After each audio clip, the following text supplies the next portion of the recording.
স্কুলের মধ্যেই এক ছাত্রীর শ্লীলতাহানি। অভিযুক্ত স্কুলেরই প্রধান শিক্ষক নবনী কর্মকার। চাঞ্চল্যকর ঘটনাটি ঘটেছে বীরভূমের লাভপুরের আবাদ প্রাথমিক বিদ্যালয়। অভিযোগ, টিফিনের সময় স্কুল ছুটির পরে ওই ছাত্রীকে ইচ্ছাকৃতভাবে আটকে রাখেন অভিযুক্ত শিক্ষক। এরপর স্কুলের ভেতরে ওই ছাত্রীকে শ্লীলতাহানির চেষ্টা করেন বলে দাবি নির্যাতিতার পরিবারের। ঘটনার কথা জানাজানি হতেই স্কুল প্রাঙ্গণে বিক্ষোভে ফেটে পড়েন ক্ষুব্ধ অভিভাবক ও স্থানীয়রা। অভিযুক্ত প্রধান শিক্ষককে ঘিরে ধরে চরম ক্ষোভ উগরে দেন তারা। পরিস্থিতি জটিল হওয়ার আগেই স্থানীয়রা তাকে লাভপুর থানার পুলিশের হাতে তুলে দেন। আপাতত নবনী কর্মকারকে আটক করে জিজ্ঞাসাবাদ শুরু করেছে পুলিশ। স্থানীয়দের দাবি, এর আগেও একই ধরনের অভিযোগ উঠেছিল ওই প্রধান শিক্ষকের বিরুদ্ধে, কিন্তু যথাযথ পদক্ষেপ না হওয়ায় ফের এমন ঘটনা ঘটল বলে ক্ষোভ উগরে দিয়েছেন তারা। পাশাপাশি অভিযুক্ত নবনী কর্মকারের কঠোরতম শাস্তির দাবি তুলেছে নির্যাতিতার পরিবার। ঘটনাকে কেন্দ্র করে এলাকায় তীব্র উত্তেজনা ছড়িয়েছে।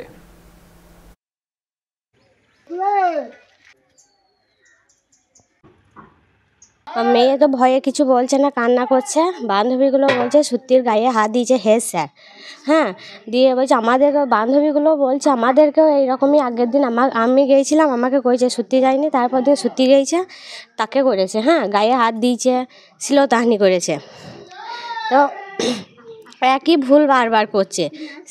টিফিনে আসতে দেয়নি, ওকে আটকেছে। হ্যাঁ, একবার ভুল করলেও ক্ষমা করা যায়, দুবার করলেও ক্ষমা করা যায়, কিন্তু বারবার যদি একই ভুল করে সেটা অভ্যাস। শ্লীলতাহানি করবে। প্রত্যেকটা মেয়ে সেফটি চায়।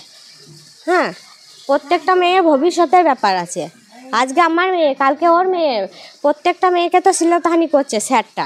পুলিশে কেস করেছি, পুলিশ এসে তাকে নিয়ে গেছে, ধরে নিয়ে গেছে। আপনারা কি চাইছেন এখন? আমরা চাই ও ফাঁসি হোক। যে এর আগেও কিন্তু এর নোংরামি শ্লীলতাহানি একটা মেয়েকে করেছিল আজ 4 বছর আগে, ঠিক আছে। তা ও কেস চলার পর তারপরে ও আবার জেল খাটে এবং জেল থেকে খেটে আবার ফিরে আবার স্কুলে আবার টিচার হয়, হেডমাস্টার যেহেতু, আবার মেয়েটাকে নিয়ে কিন্তু আবার শ্লীলতাহানি করেছে। সেই জন্য গোটা গ্রাম চাই যে মাস্টারের ফাঁসি হওয়া দরকার, ঠিক আছে। ও কোনো স্কুলে যেন না চান্স পায়, অন্য স্কুল যদি চলে যায় তা আবার মেয়েদেরকে নিয়ে তো আবার শ্লীলতাহানি করার চেষ্টা করবে বা করবেও। ও পরপর যখন একটা স্কুলে দুবার করে, তা পরে স্কুলে গিয়ে করবে না, এটাও কোনো গ্যারান্টি নেই। সেই জন্য ওর চাই, ওর মৃত্যু দরকার।